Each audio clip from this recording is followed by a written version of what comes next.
Hello and welcome guys, welcome back once again to the next video. Business study class 11th exams बहुत near हैं. बहुत सारे बच्चे demand कर रहे हैं रिविजनरी वीडियोस का. सर फर्स्ट चैप्टर का रिवीजन वीडियो 2 पार्ट्स में ऑलरेडी अपलोड हो चुका है. सेकंड चैप्टर जो आपका है फॉर्म्स ऑफ बिजनेस ऑर्गेनाइजेशन, उसका एक पार्ट अपलोड हो चुका है. सेकंड पार्ट लेकर आना था जो आज सर मैं आपके सामने प्रस्तुत हुआ हूं लेकर. इसके बाद सब्सिक्वेंटली एक दिन के अंदर जब 2 या 3 चैप्टर्स का रिवीजन डालने का पूरा प्रयास करेंगे सो दैट आपके एग्जाम्स के लिए बहुत हेल्पफुल हो. आप एक बार ये वीडियोस रिवीजन्स के देख लीजिएगा, आपका काम बन जाएगा sir. Each and everything will be covered in this videos, revisionary videos, but in थोड़ा सा स्पीड फॉर्म में ये कवर होंगे बच्चों. ओके, तो बने रहिएगा पूरे कंसंट्रेशन के साथ, पूरे ध्यान के साथ में. और स्टार्ट करते हैं हम आपके लिए part number 2 of second chapter forms of business organisation. Okay sir, part 1 नहीं देखा है तो अभी तक जाकर जरूर से देख लीजिए, फिर से इस पार्ट पर आइए. ये आपको चैप्टर बहुत इंपॉर्टेंट है एग्जाम्स के लिए और सब कुछ इसके अंदर कवर हो जाएगा सर. पार्टनरशिप और सोल प्रोप्राइटरशिप के अंदर डिफरेंस पढ़ लेते हैं. Partnership is governed by Indian partnership act. Okay, sole proprietorship के लिए कोई स्पेसिफिकली एक्ट नहीं होता है as we all know. Registration की बात करें तो पार्टनरशिप के लिए रजिस्ट्रेशन ऑप्शनल होता है सर, मैंडेटरी नहीं होता है. रजिस्ट्रेशन आप करा भी सकते हैं, नहीं भी करा सकते, बट रजिस्ट्रेशन नहीं कराते हैं तो बहुत सारे आपको नुकसान झेलने पड़ सकते हैं. जैसे कि मैं बता दूं, ये क्वेश्चन एग्जाम में बनता है. एक पार्टनर दूसरे पार्टनर पर केस फाइल नहीं कर सकता है. पार्टनरशिप फर्म पार्टनर्स पर केस फाइल नहीं कर सकती है. पार्टनर पार्टनरशिप फर्म पर केस फाइल नहीं कर सकता है. ये सारे रेपरकेशंस आपको यहां पर बियर करने पड़ सकते हैं. No need of registration. Sole proprietorship के लिए तो रजिस्ट्रेशन अनिवार्य है ही नहीं. नंबर ऑफ मेंबर्स की बात करें तो मिनिमम 2 मेंबर्स चाहिए. पार्टनरशिप के अंदर 50 मेंबर्स चाहिए सर. मैक्सिमम पार्टनरशिप के अंदर सेक्शन 464 एक बना हुआ है कंपनीज एक्ट के अंदर. सेक्शन नंबर 464, सेक्शन नंबर 464 ये कहता है बच्चों कि पार्टनरशिप के अंदर मैक्सिमम 100 पार्टनर रह सकते हैं, but rule 10 of the companies act rules prescribed करता है मैक्सिमम 50, इसलिए यहां पर मैक्सिमम 50 है. Okay, it is owned and manage by 1 person. Sole proprietorship में मैनेजमेंट एक पर्सन के हाथों में ही होता है. मिनिमम मैक्सिमम वही होता है. एग्रीमेंट की बात करें तो एक्सप्रेस और implied agreement in the partnership is essential. Partnership is nothing but an agreement और deed amongst the partner. Partners के बीच में जो समझौता होता है, जो शर्तें होती है, जो कॉन्ट्रैक्ट होता है, चाहे वो डिफाइन हो, ओरल हो, एक्सप्रेस्ड फॉर्म में हो या इंप्लाइड फॉर्म में हो, must be necessary. Without the deed or without the agreement, the business amongst the 2 or more person cannot be said to be the partnership. Partnership उसे नहीं कहा जा सकता. पार्टनरशिप होने के लिए एग्रीमेंट भी होना जरूरी है. राधे राधे. सोल प्रोप्राइटरशिप में कोई एग्रीमेंट नहीं है, वहां सिंगल ओनर होता है. कैपिटल कंट्रीब्यूशन की बात करें तो पार्टनर्स कैपिटल कंट्रीब्यूट करते हैं. यहां पर पूरा पैसा सिंगल ओनर ही लगाता है. Sharing of profit and loss, profit and loss ratio define होता है पार्टनरशिप डीड के अंदर. उस रेशियो के बेसिस पर ही प्रॉफिट को बांटा जाता है. पूरे प्रॉफिट्स पर अधिकार सोल ओनर का होता है. सोल प्रोप्राइटरशिप के अंदर सभी लॉसेस और प्रॉफिट्स को वो सिंगल ही बियर करता है. रिस्क बियरिंग की बात करें तो पार्टनर्स जॉइंटली और इंडिविजुअली पार्टनरशिप फर्म के बिजनेस की रिस्क को बियर करते हैं. यहां पर हम बात करें सोल प्रोप्राइटरशिप के अंदर तो ओनर्स को ही सारी रिस्क बियर करनी पड़ती है जो सोल ओनर है. सीक्रेसी की बात करें तो it is difficult to maintain full secrecy as the business secrets are known to all the partners. यहां पर सीक्रेसी को मेंटेन करना थोड़ा सा डिफिकल्ट होता है क्योंकि बिजनेस के अंदर जो फॉर्मूला यूज लिया जा रहा है, जो मेथोडोलॉजी यूज ली जा रही है, जो प्रैक्टिसेस यूज ली जा रही है, वो सभी पार्टनर्स को नोन होती है. किसी सिंगल व्यक्ति के हाथ को उसका पता नहीं होता है. सभी पार्टनर्स के बीच में वो शेयर करना जरूरी होता है. So it is compulsory secret. 1 man person है, अपने बिजनेस के सीक्रेट्स को पूरी तरह से मेंटेन कर सकता है, किसी के साथ उसे शेयर करने की जरूरत नहीं है. मैनेजमेंट की बात करें तो every partner can take active part in the management of the business. हर पार्टनर पार्टनरशिप के अंदर एक्टिव पार्टिसिपेशन करता है. जरूरी नहीं है, कुछ पार्टनर स्लीपिंग पार्टनर भी हो सकते हैं. सोल प्रोप्राइटरशिप की बात करें तो यहां पर सोल ओनर के हाथों में ही पूरी तरह से जजमेंट का दारोमदार होता है, या कहे कि बिजनेस के मैनेजमेंट को पूरी तरह से वो ही कंट्रोल करता है। फटाफट से देख लीजिएगा, ये बहुत इंपॉर्टेंट है, बहुत इंपॉर्टेंट है आपके एग्जाम्स के लिए। These differences between the partnership and sole proprietorship. आगे बढ़ते हैं सर, आगे बढ़ते हैं। नेक्स्ट इंपॉर्टेंट डिफरेंस आपकी स्क्रीन पर ये देखिए, ये we go the next important difference on your screen, the difference between the partnership and the HUF, Hindu undivided family. Okay sir, governing body की बात करें तो पार्टनरशिप एक्ट 1932 गवर्न करता है। HUF के लिए हिंदू सक्सेशन एक्ट होता है, हिंदू सक्सेशन एक्ट 1956। ये ध्यान रखिएगा बच्चों, ये आपको एग्जाम के अंदर मेंशन करना है। And the second thing, number of members वही मिनिमम 2 मैक्सिमम 50। यहां पर मिनिमम 2 होते हैं, मैक्सिमम की कोई लिमिट नहीं है। जितना परिवार बड़ा होता जाएगा, HUF का बिजनेस में पार्टनर्स बढ़ते चले जाएंगे। वहां पर पार्टनर्स को कॉपर सिनर्स बोला जाता है। एग्रीमेंट की बात करें तो पार्टनरशिप में एक्सप्रेस और इंप्लाइड एग्रीमेंट होना चाहिए, बट यहां पर एग्रीमेंट होना जरूरी नहीं है, एक एंसेस्ट्रल प्रॉपर्टी का होना जरूरी है, उसी के बेसिस पर ही ये बिजनेस किया जाता है। मेल और फीमेल की बात करें तो female can be active partner, partnership के अंदर फीमेल एक्टिव पार्टनर बन सकती है, बट HUF के अंदर फीमेल एक्टिव मेंबर नहीं बन सकती। लाइबिलिटीज की बात करें तो liability of all the partners are unlimited. यहां पर कर्ता की लायबिलिटी अनलिमिटेड होती है और सभी जो पार्टनर होते हैं, मेंबर होते हैं, या फिर कहे कॉपर सिनर्स होते हैं, उनकी लायबिलिटीज लिमिटेड होती है। प्रॉफिट शेयरिंग रेशियो की बात करें तो यहां पर प्रॉफिट शेयरिंग रेशियो नॉर्मली तो रिमेन फिक्स होता है जब तक कि कोई नया पार्टनर नहीं आ जाता, या कोई पार्टनर रिटायर नहीं होता, या फिर पार्टनर्स के बीच में कोई अलग से समझौता नहीं होता। यहां पर प्रॉफिट शेयरिंग रेशियो फिक्स रहता है, जब तक कि कोई फेरबदल ना हो प्रॉफिट शेयरिंग रेशियो फिक्स रहता है बच्चों। राधे राधे। यहां पर profit sharing ratio keeps on changing due to the birth and death of the family member. By birth family member यहां पर कॉपर सिनर बन जाता है, सदस्य बन जाता है HUF फैमिली का। तो बच्चों, प्रॉपर्टी में जो शेयरिंग का रेशियो होता है, पार्टिसिपेशन का रेशियो होता है, वो भी चेंज हो जाता है। जैसे एक एंसेस्ट्रल प्रॉपर्टी है, 3 ब्रदर है, ठीक है, तो तीनों में बटेगी, और यदि कोई एक नया ब्रदर और आ जाता है परिवार में तो वो 4 लोगों में बटेगी। ओके। पोजीशन ऑफ माइनर की बात करें, minor cannot become the partner though he may share the benefit of the partnership. देखिए, partner is not competent to do any contract, so minor normally cannot become the partner, but minor को partner बनाया जा सकता है। Partnership के अंदर हमने देखा था, just for profits and just for sharing the profits और with the limited liability. Minor को अनलिमिटेड लायबिलिटी के लिए और लॉसेस के लिए पार्टनर नहीं बनाया जा सकता, बट उसको at the attainment of the age of 18 उसको अपना डिक्लेरेशन देना पड़ता है कि वो कंटिन्यू करना चाहता है एज ए मेजर पार्टनर और नॉट। यदि वो मेजर पार्टनर के रूप में कंटिन्यू करना चाहता है तो उसकी लायबिलिटीज अनलिमिटेड हो जाएगी। Okay sir. HUF की बात करें तो बाय बर्थ यहां पर मेंबरशिप मिल जाती है, तो minor can become the partner. Management की बात करें, every partner can take the active part in the management of the business in partnership. हर पार्टनर, यह अभी हमने पहले वाले डिफरेंस में भी देखा था, हर पार्टनर मैनेजमेंट में पार्टिसिपेशन कर सकता है।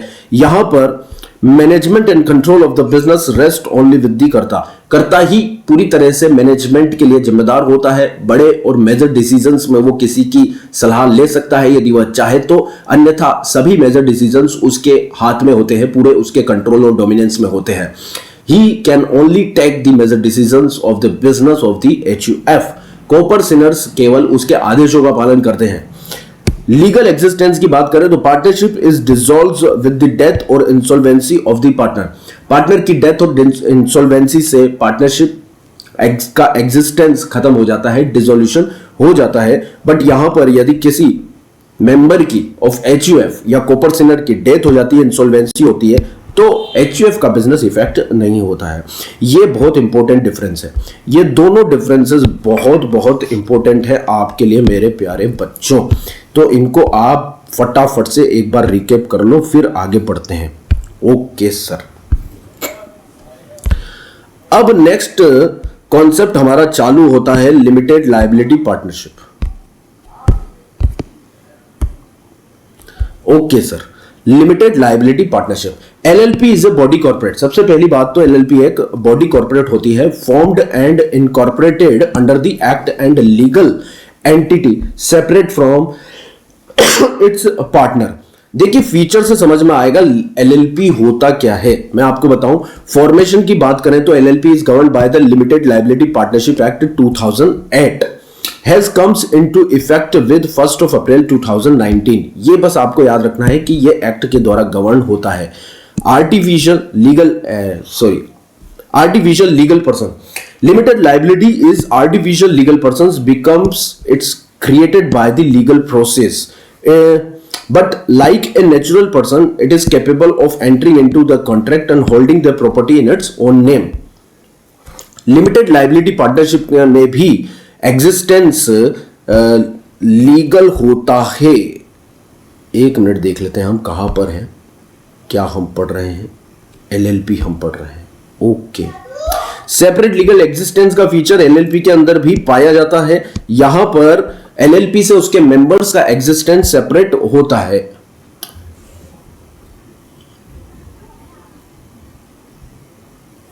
बट आपको यह याद होना चाहिए कि पार्टनरशिप के अंदर सेपरेट लीगल एग्जिस्टेंस नहीं होता है, पार्टनर्स और पार्टनरशिप का एग्जिस्टेंस अलग अलग नहीं होता है। एलएलपी के अंदर सेपरेट लीगल एग्जिस्टेंस फीचर काम में आता है। परपीचुअल सक्सेशन की बात करें तो LLP has permanent and perpetual succession. Death, insolvency, retirement and of the partner has no legal impact on the existence of the LLP. ये दो बहुत महत्वपूर्ण डिफरेंस है जो पार्टनरशिप और एलएलपी में डिस्टिंग्विशमेंट क्रिएट करते हैं। पार्टनरशिप के अंदर सेपरेट लीगल एग्जिस्टेंस नहीं होता है, एलएलपी में सेपरेट लीगल एग्जिस्टेंस होता है। परपीचुअल सक्सेशन पार्टनरशिप का नहीं होता है, एलएलपी में परपीचुअल सक्सेशन होता है। मतलब मेंबर्स की डेथ, इंसॉल्वेंसी और incapability to do any contract partnership के एग्जिस्टेंस को प्रभावित करती है। ठीक है, लीगल एग्जिस्टेंस कंटिन्यू नहीं किया जा सकता इन केस ऑफ डेथ और insolvency of any partner. But LLP के अंदर डेथ और इंसॉल्वेंसी की दशा में ऑफ द मेंबर और पार्टनर एलएलपी को लीगली कंटिन्यू किया जा सकता है, उसके लीगल स्टेटस पर कोई इफेक्ट नहीं पड़ता। ये दो महत्वपूर्ण डिफरेंस आप याद रखिएगा। लाइबिलिटीज यहां पर बात करें तो लाइबिलिटीज पार्टनर की लिमिटेड होती है सर, पार्टनरशिप में पार्टनर्स की लाइबिलिटी अनलिमिटेड होती है। यहां पर पार्टनर्स की लाइबिलिटी लिमिटेड होती है। लिमिटेड लाइबिलिटी का मतलब आप जानते ही हैं अच्छे से। मेंबरशिप की बात करें तो मिनिमम 2 मेंबर्स और पार्टनर्स चाहिए, मैक्सिमम की कोई लिमिट नहीं है। यह भी एक बहुत महत्वपूर्ण डिफरेंस है। पार्टनरशिप के अंदर मैक्सिमम 50 पार्टनर हो सकते हैं, यहां पर कोई लिमिट नहीं है। तो 4 डिफरेंस क्या है? सेपरेट लीगल एग्जिस्टेंस पार्टनरशिप में नहीं होता, यहां होता है।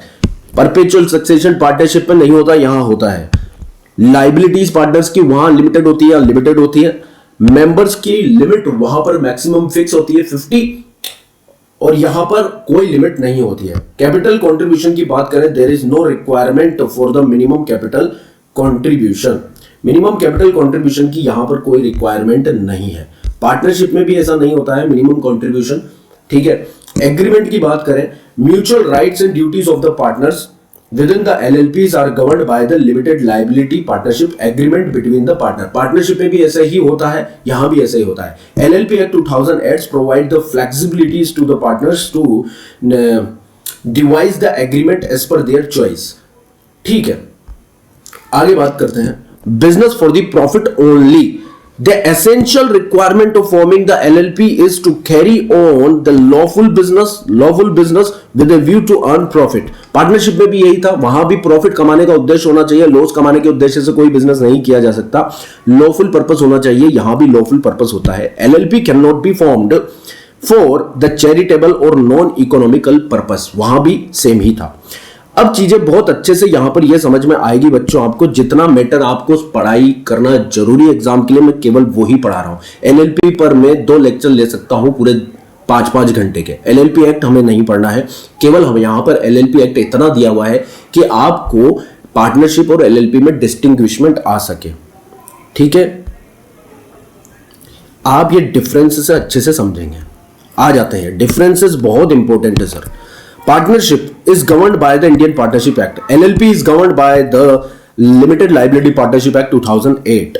रजिस्ट्रेशन की बात करें तो ऑप्शनल है पार्टनरशिप के अंदर, बट एलएलपी का रजिस्ट्रेशन कंपलसरी है, ये ध्यान रखिएगा आप। एलएलपी का रजिस्ट्रेशन कंपलसरी है लिमिटेड लायबिलिटी पार्टनरशिप एक्ट के अंदर। बात समझ में आती है सर? आगे बढ़ते हैं। मेन पॉइंट ये डिफरेंस का है, ये डिफरेंस आपको समझ लेना है बिल्कुल अच्छे से, ठीक है, जिस पर मैं स्टार बना रहा हूं। क्रिएशन की बात करें तो क्रिएट होता है partnership by contract amongst the partner, by agreement और डीड अमंग्स दी पार्टनर, चाहे एक्सप्रेस हो चाहे इंप्लाइड हो, ओरल हो। एलएलपी के अंदर यदि क्रिएशन की बात करें तो limited liability partnership is created by the law. LLP created होती है लॉ के माध्यम से, ठीक है, यहां पर कॉन्ट्रैक्ट होना जरूरी नहीं है। लीगल स्टेटस की बात करें तो partners are collectively known as firm. Partners को पार्टनरशिप फर्म से अलग कर नहीं देखा जा सकता, सेपरेट लीगल एग्जिस्टेंस हुआ नहीं होता है। कलेक्टिवली पार्टनर्स को ही पार्टनरशिप कहा जाता है। Are you getting my point? There is no separate legal existence, but यहां पर सेपरेट लीगल एग्जिस्टेंस होता है। Partners may come, partners may go out of the business of the LLP, but the existence of the LLP will continue forever because the separate legal existence is not there. LLP is created by law, not by an agreements or deed amongst the partner. इसलिए उसका status बना रहेगा, perpetual succession बना रहेगा। Partner से उसका existence separate है। Radhe Radhe. Perpetual succession की बात करें तो यहां पर परपेचुअल सक्सेशन नहीं होता है, यहां परपेचुअल सक्सेशन होता है। ये सभी पॉइंट्स बहुत डिफरेंस के इंपॉर्टेंट हैं आपके लिए। नंबर ऑफ मेंबर्स की बात करें मिनिमम 2 मैक्सिमम 50, या मिनिमम 2 मैक्सिमम की कोई लिमिट नहीं है। लायबिलिटीज की बात करें तो पार्टनरशिप के अंदर पार्टनर्स की लायबिलिटी अनलिमिटेड होती है, यहां पार्टनर्स की लायबिलिटी लिमिटेड होती है। चार्टर डॉक्यूमेंट की बात करें तो partnership deed is the charter documents which denotes its scopes of the operations and right and duties of the partners. Partners के scopes को, business के operations को, उनके duties को, उनके rights को, powers को define करता है partnership deed और agreements amongst the partner. LLP agreements की बात करें तो chartered documents LLP agreement होता है वहां पर, okay, in case of the limited liability partnership. Partnership में क्या होता है? Partnership deed. LLP में क्या होता है? LLP deed या LLP agreement. Ownership of the property की बात करें तो partnership firms can not hold the property in its own name. Firm अपने नाम से प्रॉपर्टी होल्ड नहीं करती, ये इंपॉर्टेंट पॉइंट है, इसे ध्यान दीजिएगा। They some must be purchased in the name of the partners, क्योंकि पार्टनरशिप का कोई सेपरेट लीगल एग्जिस्टेंस होता नहीं है, परपेचुअल सक्सेशन होता नहीं है, वो पार्टनर से सेपरेट होती नहीं है, इसलिए प्रॉपर्टीज वहां पर पार्टनरशिप फर्म के नाम से नहीं खरीदी जाती है, ठीक है। प्रॉपर्टीज पार्टनर्स के नाम से खरीदी जाती है। आई क्या बात समझ में? बट एलएलपी में सेपरेट लीगल एग्जिस्टेंस होता है। एलएलपी के रजिस्ट्रेशन भी कंपलसरी होता है, वहां रजिस्ट्रेशन ही कंपलसरी नहीं है, वहां रजिस्ट्रेशन कंपलसरी है। रजिस्ट्रेशन के बाद एक सेपरेट लीगल एंटिटी के फॉर्म में एलएलपी एग्जिस्टेंस में आती है, तो प्रॉपर्टी अब एलएलपी के नाम से ही खरीदी जाएगी, बेची जाएगी, उसके पार्टनर्स के नाम से नहीं खरीदी बेची जाएगी। तो property can be held in the name of the LLP. ये डिफरेंस बहुत इंपॉर्टेंट था सर, ये ध्यान दीजिएगा। कॉमन सील यहां पर रिक्वायर्ड नहीं है, यहां पर एलएलपी खुद अपने नाम से प्रॉपर्टी खरीदेगी बेचेगी, तो उसके लेटर हेड पर, उसके ऑफिशियल डॉक्यूमेंट्स पर, एग्रीमेंट्स पर, डीड पर, जिस भी कॉन्ट्रैक्ट के माध्यम से प्रॉपर्टी खरीदी बेची जा रही है या एग्रीमेंट किए जा रहे हैं थर्ड पार्टी के साथ, उस पर एलएलपी की कॉमन सील लगना जरूरी है। That indicate the signatory authority of the LLP, it is signed by the LLP in the name of common seal. Are you getting my point? तो this is the most important difference between partnership and LLP. आगे बढ़ते हैं बच्चे। Okay, ये दो difference और देख लो, प्रिंसिपल और agent relationship. Partners are agents of the firms and other partners. यहां पर एलएलपी की बात करें तो यहां पर partners act as agent of the LLP, not of the other partner. ये इंपॉर्टेंट डिफरेंस है, यह ध्यान रखिएगा। पार्टनरशिप के अंदर तो पार्टनर दूसरे पार्टनर्स का एजेंट भी होता है और प्रिंसिपल भी होता है, बट एलएलपी के अंदर जो पार्टनर्स होते हैं वो एलएलपी के एजेंट होते हैं, पर दूसरे पार्टनर्स के एजेंट नहीं होते हैं। म्यूचुअल एजेंसी कॉन्सेप्ट एलएलपी में नहीं होता है। बस इतना ही बहुत है। सिमिलरिटी आप ये पढ़ लीजिएगा थोरली, ठीक है, बुक्स में यदि आपके है तो। मेन और इंपॉर्टेंट कॉन्सेप्ट चालू करते हैं cooperative society. The cooperative means the working together. बताओ बच्चों, कमेंट करके बताओ कैसा चल रहा है, मजा आ रहा है पढ़ने में, समझ में आ रही है बातें? ठीक है, आगे बढ़े। बिल्कुल sir. So the term cooperative means working together with the other for the common purpose. Common purpose होना चाहिए, साथ में लोग मिलकर काम कर रहे हैं किसी कॉमन उद्देश्य के लिए, तो कोऑपरेटिव सोसाइटी फॉर्म की जा सकती है। ये वॉलेंट्री एसोसिएशन है, अपनी इच्छा से लोग आकर यहां पर जुड़ते हैं, कोई जोर जबरदस्ती नहीं है। ज्वाइन टुगेदर, मोटिव होता है वेलफेयर ऑफ द मेंबर्स। जितने मेंबर्स इनके साथ जुड़ेंगे उनके वेलफेयर के लिए, जैसे मिल्क कोऑपरेटिव सोसाइटी अमूल, वहां पर जितने भी मेंबर हैं वो किसान हैं, फार्मर्स हैं, तो उसमें जुड़े हुए हैं, वो म्यूचुअल बेनिफिट्स के लिए, मेंबर्स के आपस में सभी के सहयोगात्मक उद्देश्य के लिए जुड़ते हैं, तो कोऑपरेटिव सोसाइटी कहलाती है। एम्स क्या होता है? To protect and promote the economic and social interest.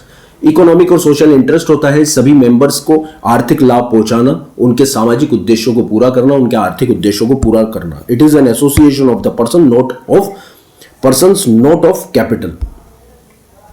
Cooperative society is compulsory required to be registered. ये इंपॉर्टेंट बात है। कोऑपरेटिव सोसाइटी को कोऑपरेटिव सोसाइटी एक्ट 1912 के अंदर रजिस्टर करना जरूरी है। क्या बात समझ में आती है सर? बिल्कुल। नेक्स्ट पॉइंट पढ़ते हैं। A minimum of 10 adult person are required to form the cooperative society. Cooperative society को फॉर्म करने के लिए कम से कम 10 अडल्ट पर्सन चाहिए, ये बच्चों याद रखना, ठीक है।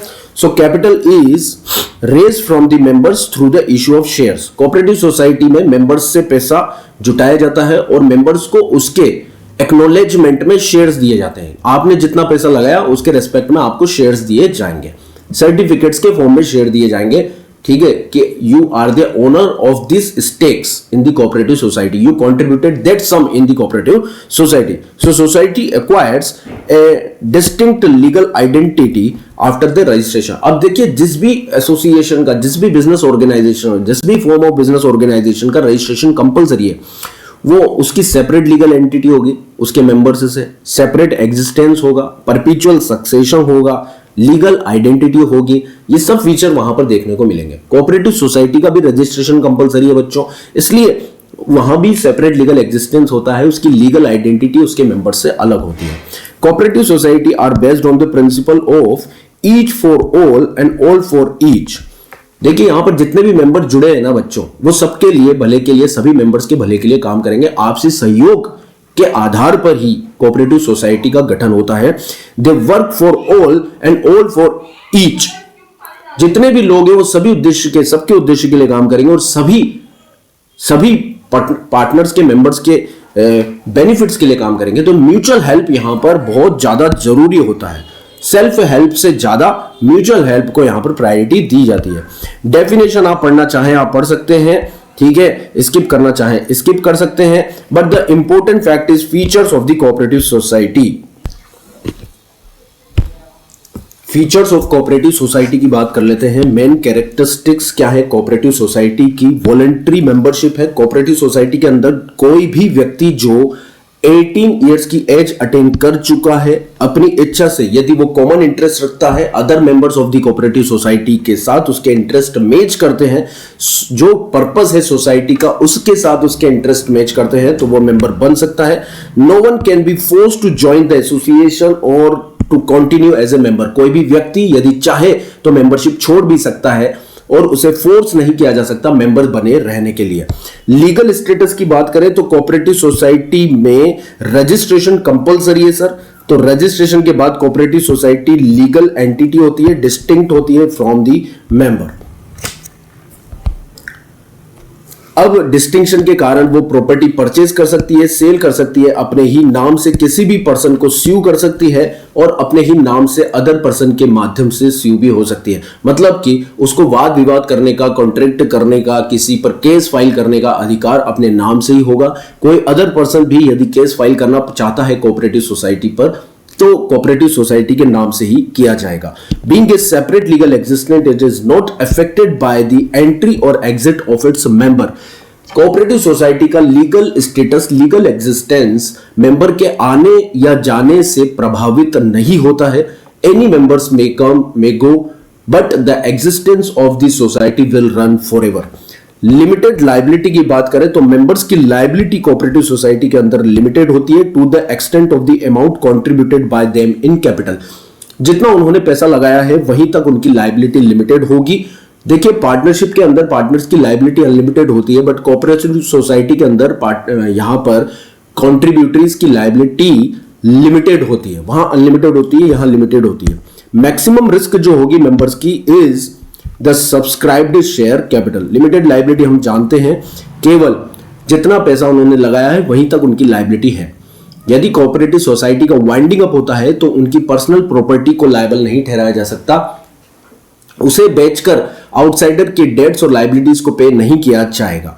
कंट्रोल की बात करें तो सोसाइटी जो है वो डेमोक्रेटिक पैटर्न के हिसाब से काम करती है, एज इक्वलिटी के कॉन्सेप्ट पर। Essence for the cooperative society, ये बहुत ज्यादा जरूरी है। डेमोक्रेटिक पैटर्न जिसके बेसिस पर कोऑपरेटिव सोसाइटी काम करती है। यहां पर सभी मेंबर्स को मैनेजिंग कमिटी के द्वारा ही इलेक्ट किया जाता है और हर व्यक्ति के पास एक वोट ही होता है, चाहे उसने कितनी भी कैपिटल लगाई है। Irrespective of the capital contributed by them, one person only will have one vote.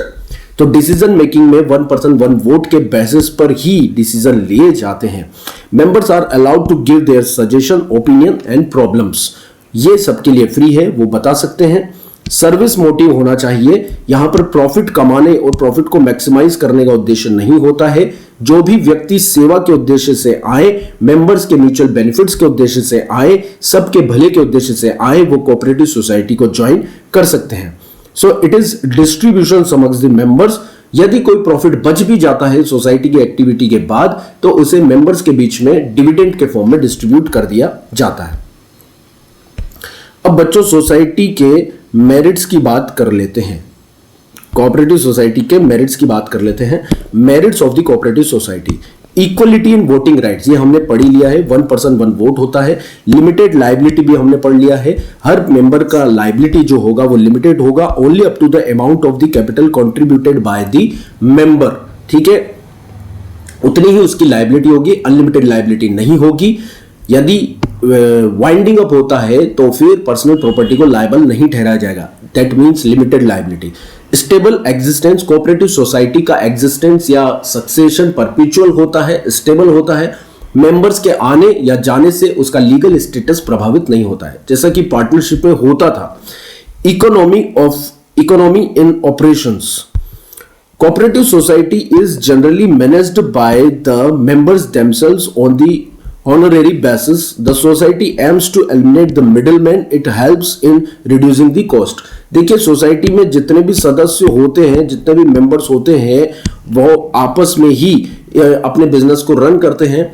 जैसे अमूल कोऑपरेटिव सोसाइटी में फार्मर्स जो मेंबर हैं उनसे कलेक्टिवली ही मिल्क को गैदर किया जाता है, इकट्ठा किया जाता है और फिर उनके बिहाफ पर ही उसे मार्केट में सेल किया जाता है, या मार्केटिंग के टास्क भी सोसाइटी के माध्यम से ही किए जाते हैं। उसके बाद जो बेनिफिट होता है वो मेंबर्स में बांट दिया जाता है। यहां पर मिडिल मैन एलिमिनेट होता है। कहने का मतलब सोसाइटी के अंदर रिटेलर्स और होलसेलर की सहयोग की जरूरत नहीं होती है। कलेक्टिवली ही यदि प्रोड्यूसर है कोऑपरेटिव सोसाइटी तो प्रोडक्शन मेंबर्स के द्वारा ही किया जाएगा, सेल्स भी उनके ही एफर्ट्स के द्वारा किया जाएगा और फिर जो पैट्रोनेज में प्रॉफिट होगा वो भी मेंबर्स में बांट दिया जाएगा। मिडिल मैन यहां पर नहीं होते हैं। Support from the government, cooperative society को गवर्नमेंट से सपोर्ट मिलते हैं, कई तरह के प्रिविलेजेस मिलते हैं, कई तरह के एग्जम्पशंस मिलते हैं, क्योंकि गवर्नमेंट कोऑपरेटिव सोसाइटी को मोटिवेट करती है, कोऑपरेटिव सोसाइटी के सेटअप को प्रमोट करती है। इसलिए बहुत सारे कंसेशंस गवर्नमेंट के द्वारा कोऑपरेटिव सोसाइटी को प्रोवाइड किए जाते हैं। टैक्स हॉलीडेज भी प्रोवाइड किए जाते हैं, टैक्स एग्जम्पशंस भी प्रोवाइड किए जाते हैं। कोऑपरेटिव सोसाइटी को कुछ सालों तक टैक्स एग्जम्पशन भी दिए जाते हैं, सब्सिडीज भी दी जाती है। और यदि आपको कैपिटल लोन चाहिए रिक्वायरमेंट के लिए तो लो रेट ऑफ इंटरेस्ट पर भी फंडिंग प्रोवाइड कर दी जाती है गवर्नमेंट की तरफ से। Are you getting my point? Easy to form cooperative society में रजिस्ट्रेशन चाहिए कोऑपरेटिव सोसाइटी एक्ट के अंदर, और रजिस्ट्रेशन के लिए कोई भी ज्यादा समस्याओं का सामना आपको करने की नहीं है। जरूरत आसानी से आपको रजिस्ट्रेशन मिल जाएगा। ओके, केवल 10 अडल्ट पर्सन होना जरूरी है। लिमिटेशंस की बात करें कोऑपरेटिव सोसाइटी के, तो लिमिटेशंस क्या है? लिमिटेड रिसोर्सेज है। देखिए, मिनिमम 10 अडल्ट पर्सन आपको चाहिए। कोऑपरेटिव सोसाइटी को फॉर्म करने के लिए। तो जो पैसा लगाने वाले लोग हैं वो मेंबर्स ही होंगे। पब्लिक से आप सब्सक्रिप्शन इनवाइट नहीं कर सकते, जैसा कि एक कंपनी के अंदर होता है, जॉइंट स्टॉक कंपनी के अंदर होता है। तो देखा जाए तो यहां पर रिसोर्सेज केवल मेंबर्स के द्वारा ही कंट्रीब्यूट किए जाते हैं, इसलिए कंपनी की तुलना में इतने रिसोर्सेज नहीं होते हैं। पब्लिक से फंड्स ये गैदर नहीं कर सकते पब्लिक इश्यू के माध्यम से। तो शॉर्टेज ऑफ फंड्स की यहां पर प्रॉब्लम होती है बच्चों। It will be run by the members with the limited means. Dividend की भी बात करें तो कोऑपरेटिव सोसाइटी में यदि आप मेंबर बनने के लिए कैपिटल कंट्रीब्यूट करते हैं, इन्वेस्टमेंट करते हैं, तो आपको जो रिटर्न मिलेगा इन फॉर्म ऑफ डिविडेंड, उसकी रेट ऑफ डिविडेंड की जो रेट है, रिटर्न रेट ऑफ रिटर्न है, rate of investment on investment है, वो कंपेरेटिवली जॉइंट स्टॉक कंपनी से कम होती है। इसलिए लोग यहां पर पैसा लगाने में इतने इंटरेस्टेड नहीं होते हैं जितने कंपनीज में होते हैं, कॉर्पोरेट्स में होते हैं। Okay sir. Inefficiency in management, देखिए मैनेजिंग कमिटी जो यहां पर एक्सपर्ट्स को और ऑफिशियल्स को नियुक्त करती है वो ज्यादा प्रोफेशनली कॉम्पिटेंट नहीं होते हैं, एक्सपर्ट नहीं होते हैं, क्योंकि फंड्स की स्केर्सिटी के कारण ज्यादा सैलरी देने के लिए ये एबल नहीं होते हैं। कोऑपरेटिव सोसाइटी में फंड्स की स्केर्सिटी होती है, इसलिए ज्यादा एक्सपर्ट पीपल्स को हाई रेट ऑफ सैलरीज पर एम्प्लॉय करना इनके लिए थोड़ा सा मुश्किल होता है। आगे बात करें तो सर लिमिटेशंस में लेक ऑफ सीक्रेसी, देखिए कोऑपरेटिव सोसाइटी एक्ट के सेक्शन 7 के अंदर सभी चीजें आपस में मेंबर्स के बीच में डिस्कस होना जरूरी है। सभी मेंबर्स को सभी बातों का पता होता है, इसलिए यहां पर सीक्रेसी मेंटेन करना थोड़ा सा मुश्किल होता है। गवर्नमेंट कंट्रोल की बात करें तो कोऑपरेटिव सोसाइटी में जब गवर्नमेंट आपको टैक्स एग्जम्पशन दे रही है, कैपिटल सब्सिडी दे रही है, इंटरेस्ट रेट में सब्सिडी दे रही है, ठीक है, और भी कई तरह के डायरेक्ट और इनडायरेक्ट बेनिफिट गवर्नमेंट की तरफ से प्रोवाइड किए जा रहे हैं, तो गवर्नमेंट्स के रूल्स और रेगुलेशंस का भी आपको सामना करना पड़ेगा। गवर्नमेंट के रूल्स और रेगुलेशंस आपको फॉलो करने पड़ेंगे, जैसे कि मैंडेटरीली आपको रजिस्ट्रेशन चाहिए, बुक्स ऑफ अकाउंट्स मेंटेन करने हैं, बुक्स ऑफ अकाउंट्स की ऑडिट कराना कंपलसरी है, ठीक है, आपके अकाउंट्स को कुछ अथॉरिटीज को सबमिट करना जरूरी है। तो ये गवर्नमेंट आप पर कंट्रोल एस्टेब्लिश करना चाहती है, इसलिए ये सब इंप्लीकेशंस आपको फॉलो करने पड़ते हैं। You have to follow all the implications regarding the rules and regulation relating to the audit of the accounts and submission of the accounts to the authorities. Are you getting my point? फिर भी कुछ जगह कुछ flexibility दी गई है।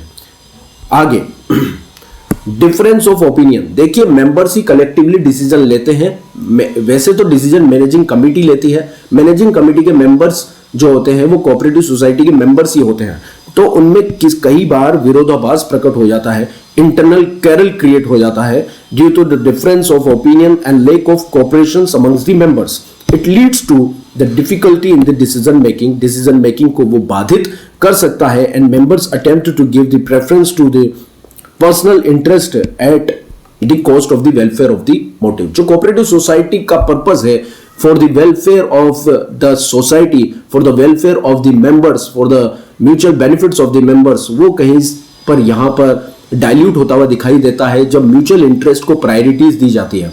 जब conflict of interest create हो जाता है डिसीजन मेकिंग में, मैनेजिंग कमेटी के जब मेंबर्स आपस में किसी भी एक मुद्दे पर सहमत नहीं होते हैं, कंसेंसस नहीं होती है उनकी, तो फिर यहाँ पर पर्सनल इंटरेस्ट ऑर्गेनाइजेशन के इंटरेस्ट से प्रायोरिटाइज हो जाते हैं। तो बच्चों कह सकते हैं हम कि यहाँ पर कोऑपरेटिव सोसाइटी का जो पर्पस है, जो उद्देश्य है, वो डिफीट होता हुआ दिखाई देता है।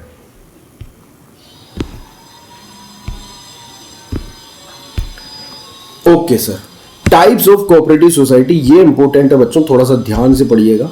कोऑपरेटिव सोसाइटी के टाइप्स हम पढ़ने जा रहे हैं। सबसे पहले कंज्यूमर कोऑपरेटिव सोसाइटी हम पढ़ेंगे, ठीक है।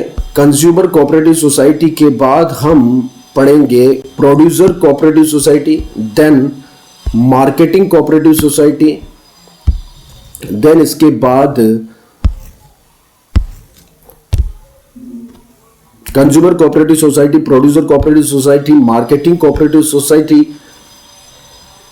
एंड यहां पर हमें क्रेडिट कोऑपरेटिव सोसाइटी भी पढ़ना है, farmers cooperative society and housing society.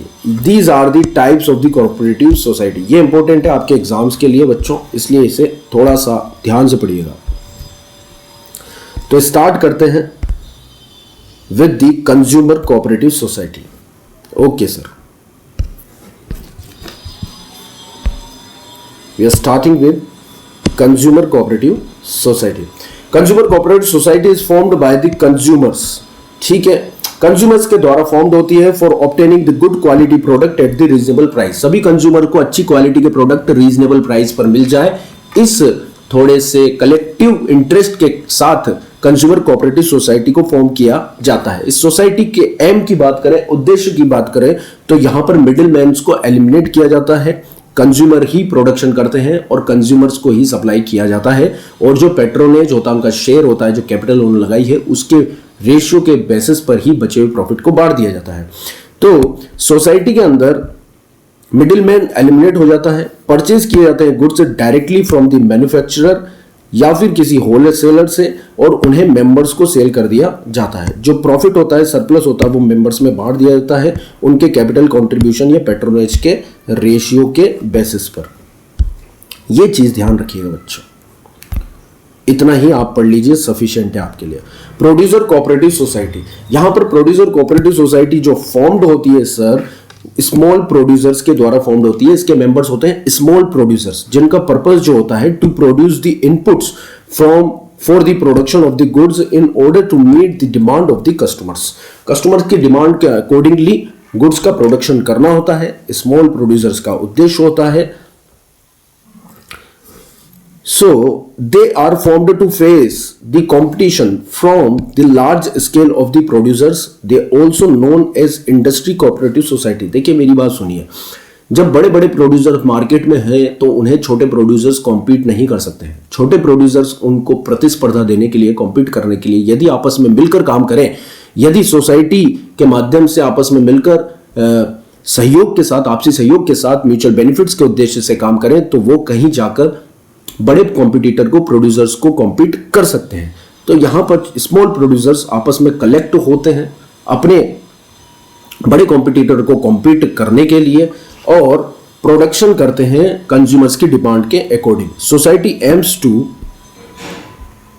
Fight against the big capitalist या बिग कॉम्पिटिटर से फाइट करने के लिए ये फॉर्म होती है। ठीक है, और जब छोटे प्रोड्यूसर आपस में मिलकर काम करते हैं तो उनकी बार्गेनिंग पावर बढ़ जाती है। प्रोड्यूसर्स कोऑपरेटिव सोसाइटी के बारे में बात की गई है। Producer cooperatives are of two types. These types of society supplies the raw materials, equipments, other inputs to its members producers so that they can concentrate on the production. ये ध्यान रखिएगा, प्रोड्यूसर कोऑपरेटिव सोसाइटी एक ऐसी होती है जो अपने member producers को प्रोडक्शन के लिए जो रॉ मटेरियल चाहिए, इक्विपमेंट्स चाहिए, जो भी इनपुट्स चाहिए to produce the essential goods, concessional rates पर उन्हें प्रोवाइड करती है। मतलब प्रोड्यूसर्स के म्यूचुअल बेनिफिट्स के लिए, प्रोड्यूसर्स को क्या चाहिए प्रोडक्शन के लिए, रॉ मटेरियल कंसेशनल रेट पर हम अवेलेबल करवाएंगे, इनपुट्स इक्विपमेंट्स कंसेशनल रेट पर हम अवेलेबल करवाएंगे। ये एक तरह की cooperative society, producer cooperative society होती है। And second type of this society sell the goods of the producer by its member producer. दूसरी प्रोड्यूसर कोऑपरेटिव सोसाइटी होती है जो अपने प्रोड्यूसर्स के गुड्स को, प्रोड्यूस किए गए गुड्स को मार्केट में अच्छे दाम पर बिकवाने के लिए सहयोग प्रदान करती है, या कहे कि मार्केटिंग से रिलेटेड टास्क करती है। प्रॉफिट जो होते हैं वो मेंबर्स में बांट दिए जाते हैं, डिस्ट्रीब्यूट कर दिए जाते हैं। केवल इतना ही पढ़ लीजिए, ये सफिशिएंट होगा। बट ये याद रखना, इसका मेन पर्पस क्या होता है, raw material, inputs, latest machineries को उपलब्ध कराना अपने मेंबर्स प्रोड्यूसर्स को, और उनके प्रोडक्ट को रीजनेबल प्राइस पर, अच्छे प्राइजेस पर मार्केट में सेल्स करवाना, और आपस के बेनिफिट्स को मेंबर्स के बीच में बांट देना। ये उद्देश्य होता है, ये ध्यान रखिएगा। थर्ड है मार्केटिंग कोऑपरेटिव सोसाइटी। अब ये जो मार्केटिंग सोसाइटी है बच्चों, ये मेनली काम करती है मार्केटिंग का। प्रोड्यूसर्स ने जो भी प्रोडक्ट बनाए हैं, जो प्रोड्यूसर मेंबर्स ने जो भी प्रोडक्ट बनाए उनको इकट्ठा करना, एक जगह सेंट्रलाइज्ड एजेंसी के रूप में काम करना। और जैसे मिल्क कोऑपरेटिव सोसाइटी, किसानों के द्वारा दूध जो प्रोड्यूस किया गया है उसको गैदर करना सेंट्रलाइज्ड बेसिस पर और उसे मार्केट में बेचना उनके लिए, और जो भी प्रॉफिट हो अपने मेंबर्स को बांट देना। Marketing cooperative society small producers के प्रोडक्ट की मार्केटिंग के लिए मेनली काम करती है। सेंट्रलाइज्ड बेसिस पर प्रोडक्ट को इकट्ठा किया जाता है, मार्केट में बेचा जाता है, उससे मुनाफा जो होता है वो मेंबर्स को बांट दिया जाता है। स्मॉल इंडिपेंडेंट प्रोड्यूसर्स के प्रोडक्ट को सेल करना थ्रू द सेंट्रलाइज्ड एजेंसी, ये इसका मेन पर्पस होता है। The production is different members is pooled and society undertakes to sell the products by eliminating the middleman। Middleman को एलिमिनेट कर market में खुद से अपने प्रोड्यूसर्स मेंबर्स के प्रोडक्ट को जो उन्होंने इकट्ठा किया है मार्केट में बेचने के लिए काम करती है बच्चों ये सोसाइटी। आगे यदि इसकी चर्चा करें तो सर मेनली इसका जो पर्पस है वो perform the marketing function. Like marketing में क्या क्या चीजें आती है, अपने प्रोडक्ट को इकट्ठा करना, उन्हें सेंट्रलाइज बेसिस पे इकट्ठा करना, मार्केट में बेचना। मार्केटिंग में ट्रांसपोर्टेशन, वेयर हाउसिंग, पैकेजिंग, इन सब से रिलेटेड काम ये मार्केटिंग कोऑपरेटिव सोसाइटी ही करती है। तो मार्केटिंग सोसाइटी का सिंपल पर्पस है अपने स्मॉल प्रोड्यूसर्स के गुड्स को इकट्ठा करना सेंट्रलाइज बेसिस पर, उसकी मार्केटिंग से रिलेटेड एडवर्टीजमेंट करना, पैकेजिंग करना, सेल्स प्रमोशन करना, या कहें कि ट्रांसपोर्टेशन करना, सभी टास्क मार्केटिंग कोऑपरेटिव सोसाइटी के द्वारा किए जाते हैं। प्रॉफिट्स मेंबर्स के बीच में बांट दिए जाते हैं। फार्मर्स कोऑपरेटिव सोसाइटी, ये इंपॉर्टेंट है सर।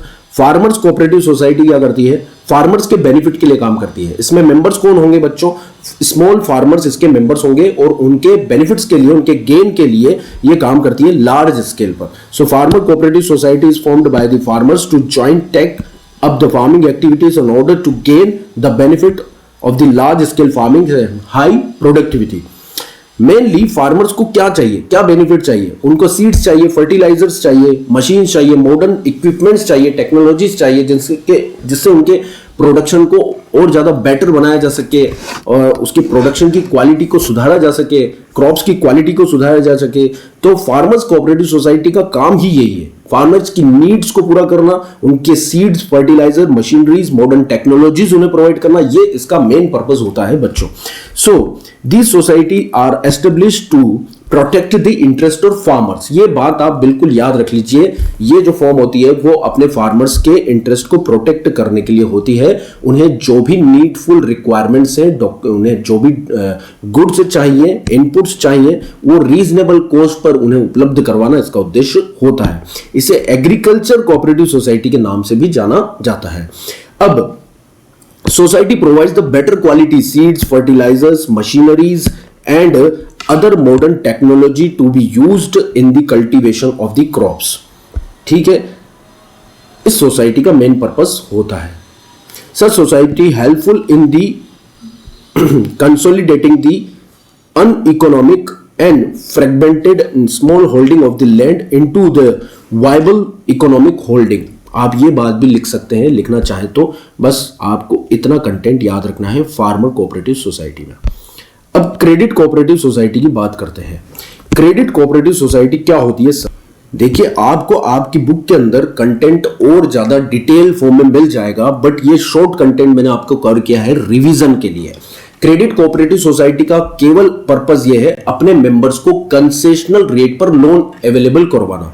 जो मनी लेंडर्स पर वो निर्भर है, जहां पर उन्हें हाई रेट ऑफ इंटरेस्ट पर लोन उपलब्ध हो पाता है, उनसे उनका छुटकारा करवाना और ग्रामीण क्षेत्र में गरीब तबके के लोगों को कंसेशनल रेट पर, लो रेट ऑफ इंटरेस्ट पर लोन को प्रोवाइड करवाना। आई बात समझ में? तो credit cooperative society is formed to provide the small term, short terms financial assistance to the members in form of loans. Society aims to protect the members from the exploitation of the money lender. मैंने बताया जैसा आपको, who charge the high rate of interest on the loan. Society provide the loan to the members out of the amounts collected as capital and deposits and charge the low rate of interest. अब ये loan कहां से provide करते हैं? जो members contribute करते हैं, जो मेंबर्स डिपॉजिट करते हैं। कोऑपरेटिव सोसाइटी में दो तरह के लोग होते हैं, एक तो पैसा लगाने वाले और एक लोन लेने वाले। तो जो पैसा लगाते हैं वो भी मेंबर्स हैं, जो लोन लेते हैं वो भी मेंबर्स हैं। जो पैसा लगा रहे हैं उन्हें अच्छा इंटरेस्ट दिया जाता है, उसी पैसे में से जो बैंक काम करता है वैसे ही यहां पर भी काम किया जाता है। डिपॉजिट्स में से ही लोन दे दिया जाता है नीडी पीपल्स को लो रेट ऑफ इंटरेस्ट पर। देखिए, सबके बेनिफिट के लिए यहां पर काम किया जाता है। जब आपने पैसा लगाया तो आपको लोन भी मिल सकता है, तो यदि आपने डिपॉजिट किया है तो उस पर भी इंटरेस्ट रेट इतनी ज्यादा नहीं होगी जितना कि आपको बैंक में मिलती है। अब यदि आप लोन लेते हैं तो उस पर भी ज्यादा इंटरेस्ट रेट आपसे चार्ज नहीं किया जाएगा। तो दूसरा भी बेनिफिट है आपको, यदि लोन लें तो इंटरेस्ट कम मिलेगा, इंटरेस्ट कम देना पड़ेगा आपको। तो सर आप डिपॉजिट करेंगे तो उस पर भी इंटरेस्ट आपको थोड़ा कम ही मिलेगा। यदि आप डिपॉजिट करते हैं तो आपको इंटरेस्ट मिलता है मान ली 3-4%, और आप यदि लोन लेते हैं तो 5-6%। तो बीच का जो डिफरेंस है वो प्रॉफिट होता है, वो मेंबर्स में बांट दिया जाता है। Are you getting my point? Cooperative housing society अपने मेंबर्स की हाउसिंग फैसिलिटीज को प्रोवाइड करने के लिए काम करती है। आपने देखा होगा अपने इर्द गिर्द कोऑपरेटिव हाउसिंग सोसाइटी, जैसा हाउसिंग बोर्ड भी कोऑपरेटिव हाउसिंग सोसाइटी है। पीस ऑफ लैंड को खरीदा जाता है, फिर उसे स्मॉल प्लॉट्स में डिवाइड कर दिया जाता है, उन स्मॉल प्लॉट्स पर कंस्ट्रक्शन किया जाता है, फ्लैट्स डेवलप किए जाते हैं, हाउस डेवलप किए जाते हैं, बनाए जाते हैं, बिल्ड किए जाते हैं। उन्हें मेंबर्स को कंसेशनल रेट्स पर प्रोवाइड कर दिया जाता है या इंस्टॉलमेंट बेसिस पर प्रोवाइड कर दिया जाता है। Housing board is the example of cooperative housing society. So cooperative housing society is formed by those peoples who desires to procuring the or need the residential accommodation at the lower cost. So societies helps the peoples with the limited income and construct the house at the reasonable cost. ऐसे लोग जिनके पास limited income है और जो अपना घर बनाना चाहते हैं, अपना खुद का घर रखना चाहते हैं, किराए के घर से छुटकारा चाहते हैं, रीजनेबल कॉस्ट पर, लो प्राइस पर, कंसेशनल रेट पर, इंस्टॉलमेंट बेसिस पर, उनके लिए काम करती है cooperative housing society. Aims to solve the housing problems of the members giving the options paying in instalment, जैसा कि हमने पढ़ा है। ये कंस्ट्रक्ट करती है और फ्लैट्स को डेवलप करती है, कंसेशनल रेट पर, इंस्टॉलमेंट बेसिस पर मेंबर्स को देती है। अब बचा है हमारा main topic, joint stock company. ये जॉइंट स्टॉक कंपनी हम स्टार्ट करने जा रहे हैं। ये चैप्टर इसके साथ आपका पूरा कवर हो जाएगा। Joint stock company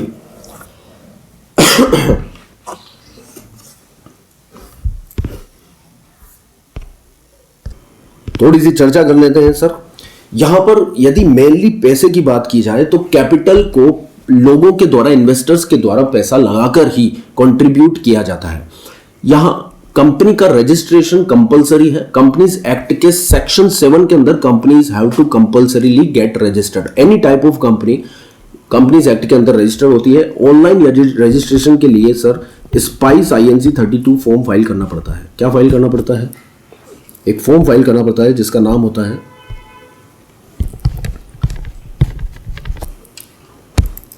spice INC 32। Spice INC 32 form की यदि मैं बात करूं तो इसका फुल फॉर्म है simplified pro forma incorporating companies electronically. INC denotes for incorporation, company के इनकॉर्पोरेशन के लिए फॉर्म नंबर 32। ये ऑनलाइन फाइल करना पड़ता है आपको। Agile INC 33 form, agile INC 35 इसके साथ फाइल करना पड़ता है। कुछ इंपॉर्टेंट डॉक्यूमेंट्स होते हैं, memorandum of association, article of association, वो आपको फाइल करने पड़ते हैं, तब जाकर कंपनी का रजिस्ट्रेशन होता है। तो जॉइंट स्टॉक कंपनी के रजिस्ट्रेशन को कंपलसरी बनाया गया है। अब यदि आपको प्रोजेक्ट के लिए फंड चाहिए तो आप पब्लिक को इनवाइट करते हैं एक इंपॉर्टेंट डॉक्यूमेंट्स के माध्यम से। रिवीजन कर रहे हैं सर, डिटेल में नहीं पढ़ रहे हैं हम, रिवीजन। जिस इंपॉर्टेंट डॉक्यूमेंट्स को जिसके माध्यम से इनवाइट किया जाता है to the public at large to contribute their capital और their funds to invest in the company, that document is called prospectus. उसको बोला जाता है प्रोस्पेक्टस। वो विज्ञप्ति समाचार पत्र के माध्यम से भी हो सकती है, कंपनी की वेबसाइट पर के माध्यम से भी हो सकती है, और एडवर्टीजमेंट के अलग अलग चैनल के माध्यम से भी की जा सकती है। इस इन्विटेशन को बोलते हैं इशू ऑफ शेयर्स। इसको बोला जाता है इशू ऑफ शेयर्स। अब इसे पढ़कर कंपनी के प्रोजेक्ट में जो लोग इंटरेस्टेड हैं, कंपनी के इशू ऑफ शेयर्स की टर्म्स कंडीशंस को देखकर जो सेटिस्फाइड हैं, कंपनी के ट्रैक रिकॉर्ड्स को देखकर जो लोग सेटिस्फाइड हैं, कंपनी के फ्यूचर फोरकास्ट को देखकर जो लोग सेटिस्फाइड हैं, वो कंपनी के अंदर पैसा लगाते हैं। अब जो लोग कंपनी के अंदर पैसा लगाते हैं उन्हें बोला जाता है subscriber. They called subscriber to the capital of the company. इसके बाद यह पैसा जहां लगाया जाता है वो होता है शेड्यूल्ड बैंक, जो कंपनी के द्वारा ही डिसाइड किया जाता है कि इस बैंक के अंदर आपका पैसा होगा।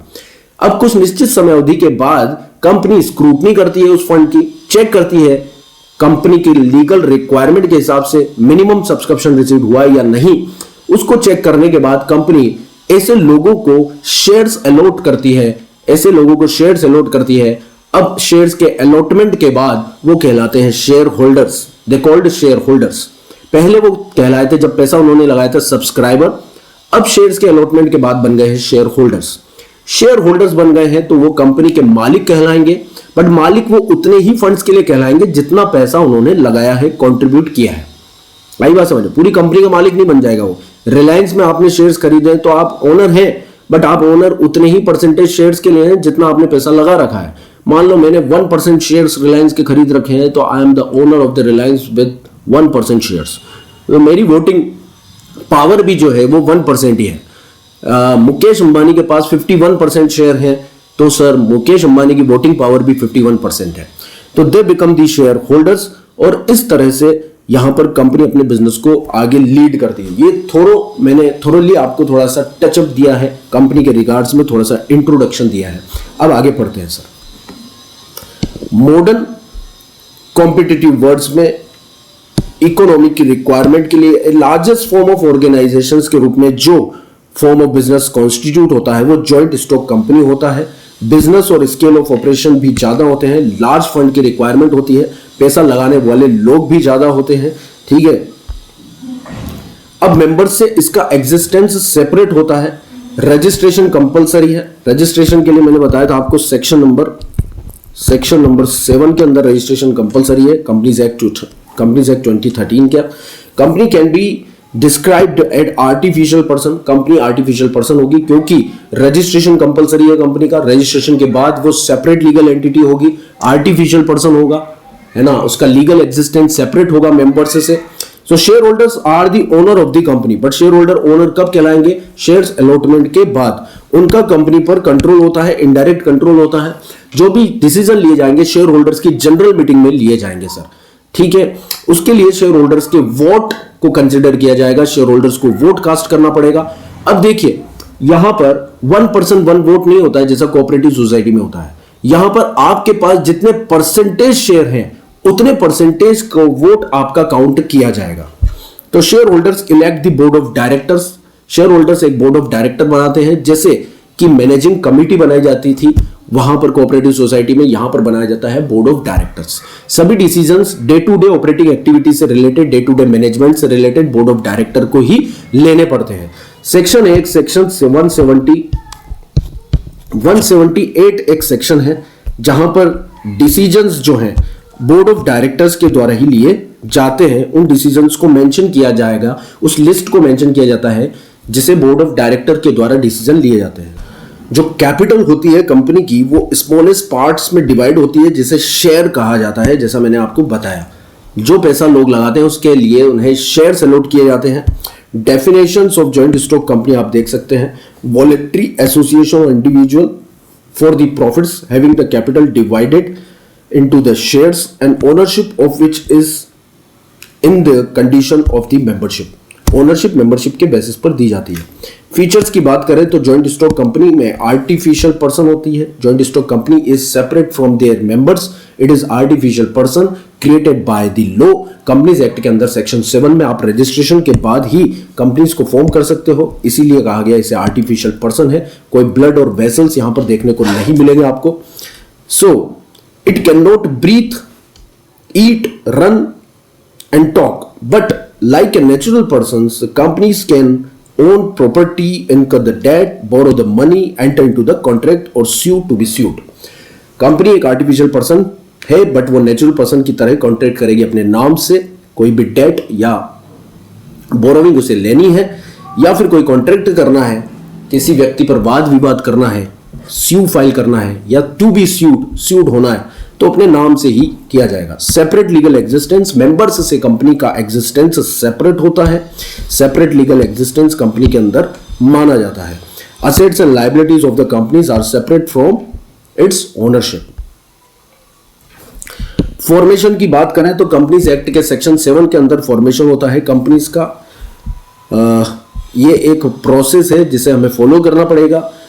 कंपनी को फॉर्मेशन के लिए डॉक्यूमेंट्स बनाने जरूरी है, मेमोरेंडम ऑफ एसोसिएशन बनाना जरूरी है, आर्टिकल ऑफ एसोसिएशन बनाना जरूरी है सर, ठीक है। वेरियस अथॉरिटीज से रजिस्ट्रेशन लेना जरूरी है। तो लीगल रिक्वायरमेंट फॉर्मेशंस के लिए आपको फॉलो करनी पड़ेगी कंपनीज एक्ट में जो दी है। वो प्रोसेस हम आगे जाकर पढ़ेंगे, ये एक बड़ा टॉपिक है सर, ठीक है। परपेचुअल सक्सेशन की बात करें तो देखिए आपने प्राइमरी, जब कंपनी शेयर इशू लेकर आती है और लोगों से कॉन्ट्रीब्यूशंस पैसे का लेती है, उसे बोलते हैं इनिशियल पब्लिक ऑफर। उसके बाद कंपनी अपनी, यदि पब्लिक कंपनी है तो अपने शेयर्स को लिस्ट करवाती है सेकेंडरी मार्केट में, स्टॉक एक्सचेंज के माध्यम से। One of the stock exchange, recognised stock exchange, Bombay stock exchange और नेशनल स्टॉक एक्सचेंज पर अपने शेयर्स को लिस्ट करवाना होगा, सो दैट उस कंपनी के जो प्राइमरी मार्केट के इन्वेस्टर्स हैं वो अपने शेयर्स को बेच सके। अब हजारों लाखों इन्वेस्टर कंपनी में तो आकर अपने शेयर्स नहीं बेचेंगे, वो सेकेंडरी मार्केट में बेच सकते हैं स्टॉक एक्सचेंज के ट्रेडिंग मैकेनिज्म के माध्यम से। वहां पर कुछ लोग उन शेयर्स को खरीद भी सकते हैं, जहां पर कंपनी के शेयर्स की उसकी डिमांड और सप्लाई के मैकेनिज्म्स के माध्यम से, मार्केट फोर्सेस के हिसाब से ट्रेडिंग होती है। तो बच्चों वो सेकेंडरी मार्केट में होती है। सेकेंडरी मार्केट में प्राइमरी मार्केट में खरीदे गए शेयर्स को बेचा जा सकता है, और यदि मेंबर्स अपने शेयर्स को बेच देते हैं तो कंपनी के लीगल एग्जिस्टेंस पर कोई फर्क नहीं पड़ता है, उसका सक्सेशन बना रहेगा। Members may come, members may go by purchasing or selling the share of the company, but the legal existence of the company will run forever. The legal position of the companies will be continues perpetually. तो ये है perpetual succession. Members में come, member may go, but the existence of the company will run forever. Control की बात करें तो voting power के माध्यम से कंट्रोल होता है शेयर होल्डर्स का, क्योंकि शेयर होल्डर्स ही अल्टीमेट ओनर माने जाते हैं। शेयर होल्डर्स की जनरल मीटिंग में वोट कास्ट करेंगे किसी भी मेजर डिसीजंस पर, उसके माध्यम से, वोट के माध्यम से ही डिसीजंस को फाइनल डिसीजन माना जाएगा। बट कुछ day to day operating activity से रिलेटेड जो डिसीजंस होते हैं वो बोर्ड ऑफ डायरेक्टर्स के द्वारा लिए जाते हैं। बोर्ड ऑफ डायरेक्टर्स की मीटिंग में ही उन्हें लिया जाता है, शेयर होल्डर्स उसमें इंटरफेयर नहीं करते, ये आप बात ध्यान रखिएगा। Okay, but the company is managed by the board of directors which appoints the management officers for running the business. Directors are the legal representatives and direct accountable to the shareholders for working of the companies. अब board of directors ने जो भी decisions लिए हैं, जो भी operating activities उन्होंने की है, जो भी ऑफिशियल्स उन्होंने अपॉइंट किए हैं, बिजनेस को जिस तरह से भी उन्होंने रन किया है, उसके रेस्पेक्ट में उन्हें एक रिपोर्ट शेयर होल्डर्स को सबमिट करनी पड़ती है शेयर होल्डर्स की जनरल मीटिंग में। शेयर होल्डर्स की जनरल मीटिंग साल में एक ही बार होती है बच्चों, वो भी बोर्ड ऑफ डायरेक्टर को कॉल करनी होती है, उसके लिए नोटिस सर्व करना होता है। हर शेयर होल्डर को नोटिस भी मिलना जरूरी है, सेक्शन 123 ऑफ कंपनीज एक्ट ऐसा कहता है। तो यहां पर इस तरह से कंट्रोल मैकेनिज्म काम करता है। Share holder do not have the right to intervene और involve in the day to day running of the business. ये भी हमने फीचर्स के अंदर पढ़ा है। तो यहां पर फीचर्स हम कवर कर लेते हैं सर पूरी तरीके से। लाइबिलिटीज की बात करें तो जो मेंबर्स हैं उनकी लाइबिलिटी लिमिटेड होगी to the extent of capital contributed by them. ये ध्यान रखिएगा, जिस शेयर होल्डर्स ने शेयर परचेज करे हैं तो उसकी लाइबिलिटी उसके द्वारा होल्ड किए गए और परचेज किए गए शेयर्स तक ही लिमिटेड होगी। कहने का मतलब जो पैसा अभी शेयर्स के रेस्पेक्ट में उसे देना बाकी है कंपनी को, केवल वो ही पे करने के लिए शेयर होल्डर लायबल होगा, उसकी लाइबिलिटी अनलिमिटेड नहीं होगी। Only the liability of the share holders will be limited only up to the amount of capital contributed by him and only up to the unpaid amount on the shares held by them, not for to contribute towards the creditors or outsider of the companies. Personal property of the shareholder will not be held liable for the debts of the company in case of winding up. तो liability of the members are limited. तो अब पढ़ लें, यहां तक हमने company के बारे में पढ़ा, कंपनी के फीचर्स के बारे में पढ़ा, एग्जांपल्स हम पढ़ेंगे, क्लासिफिकेशन पढ़ेंगे, ठीक है। बहुत सारी चीजें अभी कंपनीज के बारे में हमें पढ़नी है, उसके मेरिट्स को पढ़ना है, डीमेरिट्स को पढ़ना है, फॉर्म्स और टाइप्स ऑफ कंपनी पढ़ने हैं, जिसे हम थर्ड पार्ट के अंदर कवर करेंगे, क्योंकि ये पार्ट ज़्यादा बड़ा हो जाएगा, 1 घंटे से ज़्यादा हो जाएगा, तो यहाँ पर लैक ऑफ इंटरेस्ट आपका रहेगा। बच्चों एक पार्ट और इसके लिए बना देंगे। यहाँ तक जिन भी बच्चों ने ये वीडियो देखा उनको बहुत बहुत धन्यवाद। शेयर कर दीजिएगा अपने फ्रेंड्स के साथ। If you not yet subscribe then please do subscribe. मिलते हैं नेक्स्ट वीडियो में। कमेंट आपके नेसेसरी है, जो भी आपको पूछना है जरूर से कमेंट कीजिए। It invited for all of you, from all of you. Thank you, take care, bye bye, Radhe Radhe.